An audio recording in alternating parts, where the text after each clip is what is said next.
If you want to see your own videos on the Geek Gaming YouTube channel, please go to the link in the description to submit your own video and possibly become part of the network we're trying to create here on YouTube. Join the community by going to tiny.cc/geeklootgaming and submit your form. Now that the Oculus Rift is available for pre-order, a lot of people may have looked at the recommended specs for their PC and may be a little disappointed to find out that their machine may not be up to the task of pushing virtual reality. So hopefully I can fix that with a relatively budget for the specs that the Oculus Rift is demanding, $800 gaming PC that should power the Oculus Rift with no hiccups. Starting off, the CPU is the Intel Core i5-4590. Now this is the processor that Oculus recommends for their Rift, so I chose that because it is one of the cheapest processors you can find that is an i5. And going with a Skylake processor, it just really wouldn't be a wise decision because Skylake costs a lot more, plus DDR4 RAM costs a pretty penny more than DDR3.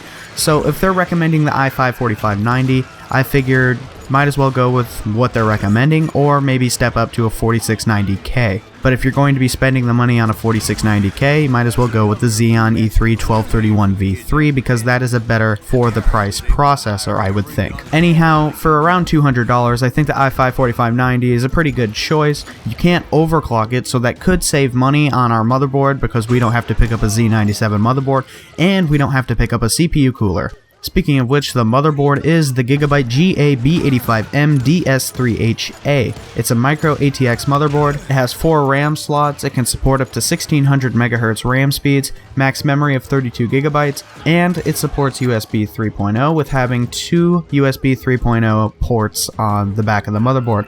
Now this is kind of important because Oculus recommends that you have 3 USB 3.0 ports, and if there's 2 on the motherboard, there's going to be 1 on the case that I'm going to mention later, so I'm going to fulfill all of the requirements that Oculus is demanding for their Rift.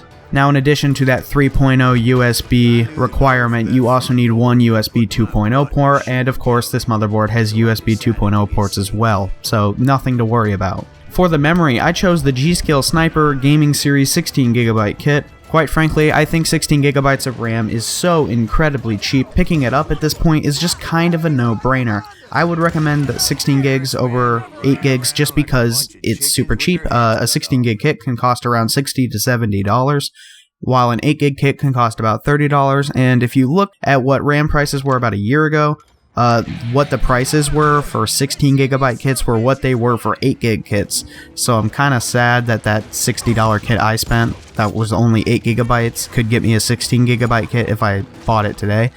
But whatever, I guess the markets change a lot, so that's why I would recommend buying 16 gigs now just in case the prices ever hike up again. The Oculus Rift only recommends 8GB of RAM, however 16GB you'll be more future-proof, even though I do not like using that word too much, but it's true, you will have more RAM. Having more RAM means you can have more applications open at the same time, and if applications and programs and games continue to go the way they are going, they're going to need more RAM to be able to run smoothly. So for the extra $30, I think it's pretty negligible, 16GB of RAM. For the storage, we have a 250GB SSD, the Samsung 850 EVO series, and we have a Seagate Barracuda 1TB hard drive. Combined, you're spending less than $130 on storage, so I think this is a pretty good, ideal setup. If you want, you can upgrade that Barracuda 1TB to a 2TB drive for about another $30, but I chose not to just because I'm trying to keep this build as budget as possible. And considering 1TB, your game, if you download a lot of games, it may run out quickly. However, you can always delete them and just re-download them at a later point, or you could just upgrade your storage altogether, so that's why I went with this configuration. Now, Oculus is recommending either a GTX 970 or R9 290 graphics card. So, instead of going with either of those, I decided to step it up, and instead of going with an R9 290, went with the R9 390. Newer generation, double the VRAM, performs faster than the 970, so no matter what, you're not going to have any hiccups in performance when it comes to gaming. This is a $275 graphics card. I think it's a pretty good deal for the performance you're getting, considering that this PC can probably handle, without an Oculus Rift, it can handle 1080p gaming, no sweat, and even some 1440p gaming. For the case, we have the Fractal Design Core 1000 USB 3.0 Micro ATX case. Now this case of course supports USB 3.0, has one USB 3 port, and it's a really budget case. Now, while a case isn't very important when it comes to PC part lists, it's kind of important, so that's why I went with this USB 3.0 case.